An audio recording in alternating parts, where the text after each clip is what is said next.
welcome to my blog. So for today's video, I'll be sharing to you some basic concepts in technology for teaching and learning. So one of the important concepts is the information and communication technology, or ICT.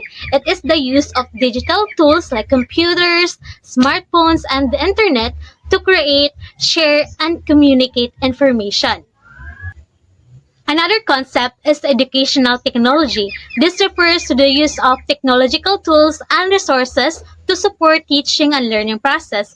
This can be non-digital tools like flashcards, pictures, and models, or digital tools like computers, software, and learning applications.